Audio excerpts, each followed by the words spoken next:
Hello, folks. Dr. Matt Moynihan here from the Fusion Podcast. Wanted to give an update for November 2021. It's been a couple months since I've done an update. I think my last one was back in August. Big news back then was the breakthrough results from the National Ignition Facility. They had recorded a 1.3 megajoule shot coming off of their target, which was a major record, but it's still not a gain of 1. It's a gain of 0.7. They were just at the APS conference in early November presenting these results. So by their own definition, they have not reached ignition, which is a little bit upsetting. So we're all hoping that they reach a gain of 1 shortly, and I think they can do it. They talked about a new target design with divots on both sides that led to a better compression wave. They've also discussed stopping distance. They can shrink the stopping time for the energy to improve compression. So these are the two innovations that they presented on at the APS conference that they believe led to this improved target result. So it's an exciting result from Livermore. Well, it's been a wild couple of months. Outside of the academic sphere, in private fusion, we've had some insane announcements. September 5th, Commonwealth announced a 20 Tesla cold bore magnet that set a world record. They built this magnet with 250,000 meters of yttrium wire that can conduct over 700 amps per square millimeter. Just to give you a sense of that, a typical copper wire goes about 2 to 3 amps per square millimeter of cross section. So this one wire is 350 times stronger than a copper wire, allowing for insane superconducting electromagnets to be built. This got a lot of attention. National press, Financial Times, New York Times, Nature, Boston Globe called me for a quote. Very exciting. And it also softened the ground. Commonwealth and MIT have the kind of legitimacy that no other fusion team can have. And so when they made that announcement, we kind of got attention from all quarters, even places and organizations that I never thought would care about fusion, like the U.S. Congress and the Defense Department, and multiple investors and corporations are now taking interest. Heard from an official that they are getting attacked by investors that are interested in putting money into fusion now. So it's a completely different ball game. It's starting to feel like a gold rush around here. That's concerning because we'll probably see in the next 6 to 18 months somebody come forward with a hoax claiming that they could get net power in their garage without a lot of training or without a lot of real evidence behind it. So if you're out there, if you're an investor, keep your eyes peeled for charlatans, keep your eyes peeled for other folks peddling false narratives about fusion, because we're probably due for some of that. But let's talk about that innovation. A 20 Tesla magnet made by Commonwealth really wasn't an accomplishment for a fusion company. No. It was an accomplishment for the high temperature superconducting wire manufacturing industry. That's the reality. Because up until now, everyone has wanted to use high temperature superconducting wire, but nobody could do it because you couldn't buy the quantity, quality that you needed at a reasonable price. But back in 2019, Commonwealth placed the single largest order for HTS wire in the history of the industry. And they put that out for the global market, and they said any wire manufacturing company that can meet this order will get our money. And one firm was able to do that, SuperOx, a Russian company located in Moscow. They created an entirely new manufacturing process for making high temperature superconducting wire. It's a process that forms yttrium oxide in nanoparticles and then uses laser sintering and other processes to form continuous wire. And we went from 500 meters of Rebco wire that conducted, about 160 amps per square millimeter to 300,000 meters of yttrium wire that had a 700 amps per square millimeter current density. That's significant. That is a curve-jumping innovation, essentially. In his book, The Art of the Start, Guy Kawasaki talks about this. Guy Kawasaki is a famous Silicon Valley innovator. He's been involved in dozens and dozens of startups. He was best friends with Steve Jobs. He's written a lot of books, given TED Talks. He talks about curve jumps. Curve jumps are essentially innovations where you completely redo the technology. The classic example is mining ice versus factory-produced ice versus refrigerators. It's not a 10% incremental change. It is a complete rework of the technology, and it puts you on a totally different curve where you can now push forward and make small changes and improvements.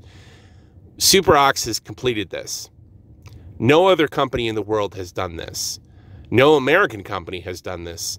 And this is a major deal, and it's something the Defense Department and the US government needs to pay attention to, because this wire has implications way beyond fusion. HTS wire can be used in basically dozens of other markets where HTS wire could be used. And no American firm can do what SuperOx did right now. There are no American suppliers that can come close to that level of performance, scale, and cost. So we need to catch up. We are now playing catch up in a major, major way. And if you fund fusion, you can also fund this technology, which has real implications for American jobs right now. We can create electromagnets and HTS wire that touches multiple markets on our way to getting net power from a fusion reactor. So there's a huge economic case for funding fusion and funding these innovations.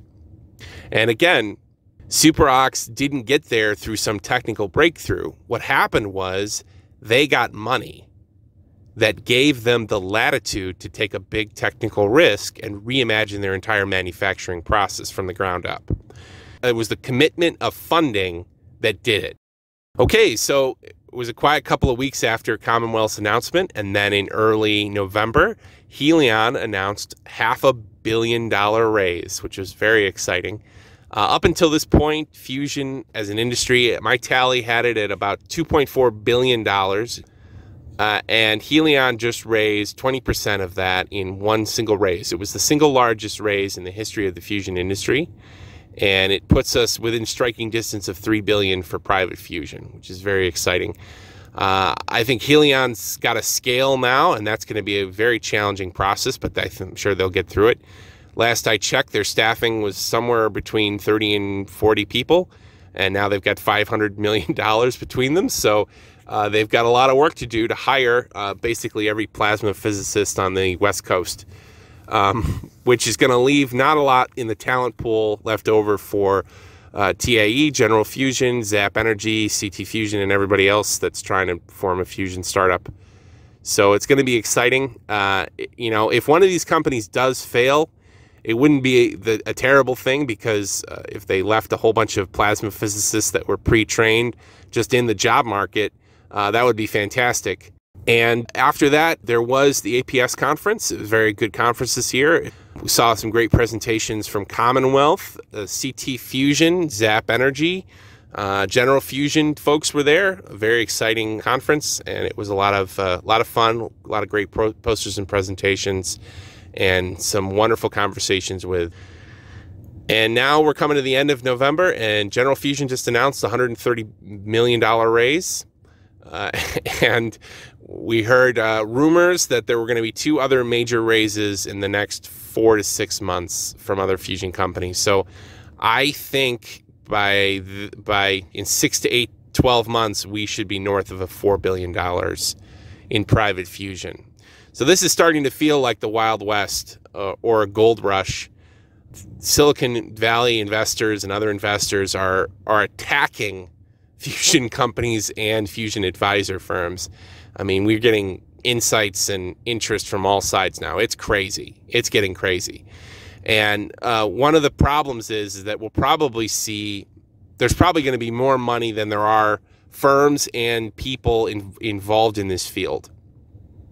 So we'll probably see charlatans or wild claims come forward. That's a concern that I think is real now. I think in the next 6 to 12 months, we might see somebody come forward and claim that they can get net fusion power, in their garage or something. So if you're an investor, you got to keep your eyes peeled, and you got to have the right advisors around you, because a lot of people are going to lose their shirts. The technical challenges around fusion are still high, but we are making great progress. I think the biggest knob on the dial is the magnets, because as you probably all realize, in a magnetized plasma, fusion rate scales as the field power to the fourth. Let me say that again. In a magnetized plasma, the rate of fusion energy produced scales as the magnetic field strength to the fourth power. So if you switch to crazy strong magnets, 10 Tesla, 20 Tesla, 30 Tesla magnets, you will see a huge performance gain in your reactor. And that applies to any and every fusion machine that's using electromagnets in it. So mirrors, stellarators, spherical tokamaks, FRCs, plasma jets, variety of other ideas. They all use magnets to manipulate their plasma, and they will all benefit from these crazy high magnets. So we're in exciting times now. I would say that magnets are essentially the Moore's law of fusion. As the magnets get better, fusion will get better. As the magnets advance, fusion will advance, and advancements in fusion will lead to better magnets and vice versa. So the two fields are inextricably linked, and it's going to be exciting to see what happens. Okay, everyone. Hope you have a great evening. Take care. Bye.